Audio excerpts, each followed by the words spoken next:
सांसदों के निलंबन को लेकर कांग्रेस सड़कों पर आ गई है। सांसदों के निलंबन के विरोध में कांग्रेस ने आज प्रदेश व्यापी धरना प्रदर्शन किया। भोपाल के रोशनपुरा स्थित जिला कांग्रेस कार्यालय के सामने कांग्रेस ने धरना प्रदर्शन किया, जिसमें पीसीसी चीफ जीतू पटवारी, पूर्व केंद्रीय मंत्री अरुण यादव सहित तमाम वरिष्ठ नेता और पदाधिकारी शामिल हुए। इस दौरान पीसीसी चीफ जीतू पटवारी ने सांसदों के निलंबन को लोकतंत्र के खिलाफ बताते हुए केंद्र और राज्य की बीजेपी सरकार पर निशाना साधा। जीतू पटवारी ने बीजेपी की मोहन यादव सरकार को चेतावनी देते हुए कहा कि सरकार अपने वादों को पूरा करे और साथ ही 3100 रुपए धान खरीदी का वादा जनवरी तक पूरा नहीं होता है तो किसानों के साथ कांग्रेस सड़क पर उतरेगी। जीतू पटवारी ने अपने संबोधन में ईवीएम को लेकर भी सवाल उठाया। मुख्यमंत्री जी, आपसे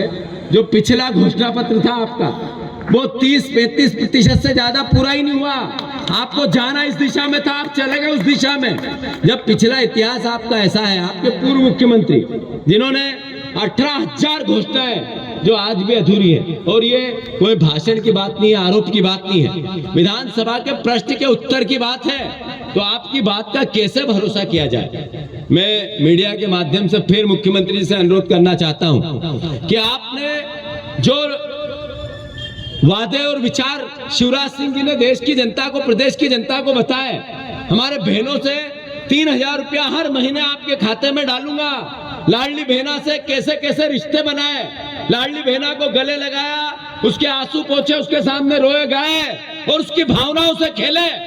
और अब आप प्रोविजन करेंगे 3,000 रुपया आपको पहली कैबिनेट में उन बेटियों को, उन बहनों की रक्षा के और सुरक्षा के लिए देना थे, जो आपने नहीं दिए। ये विश्वासघात नहीं है तो क्या है, और ये लोकतांत्रिक नहीं है तो क्या है। मैं अनुरोध करना चाहता हूं कि धान की खरीदी आपने कहा है 3100 रुपए में होगी।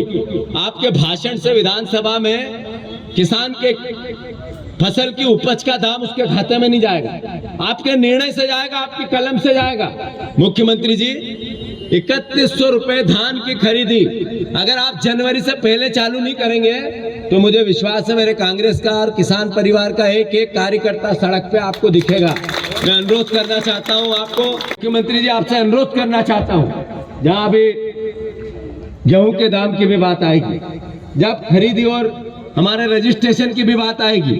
तब आपने 3,000 की मांग किसानों ने की थी, गांव-गांव की थी। एक एक भारतीय जनता पार्टी के किसान को भी भरोसा था कि हमारी भारतीय जनता पार्टी ने 2700 रुपए बोला है तो करेगी। मैं अनुरोध करना चाहता हूं, वो आपके घोषणा पत्र में किए गए वादे,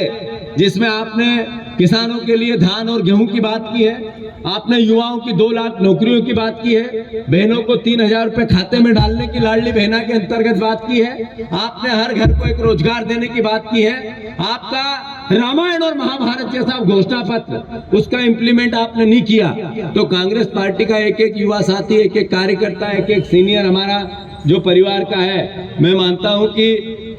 एक एक परिवार का साथी आपके खिलाफ सड़कों पर आम जनता की लड़ाई लड़ने के लिए खड़ा रहेगा। मैं फिर से, जो आज लोकसभा में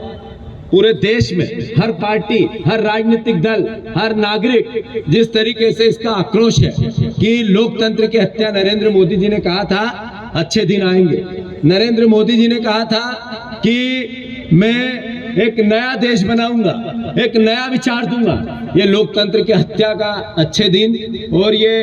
अलोकतांत्रिक व्यवस्था का एक नया विचार अगर भारतीय जनता पार्टी और नरेंद्र मोदी का है, तो मैं समझता हूं कि इस देश के मौलिक अधिकारों की, आम नागरिक के मौलिक अधिकारों की हत्या का एक कुचक्र है। मैं एक बार फिर से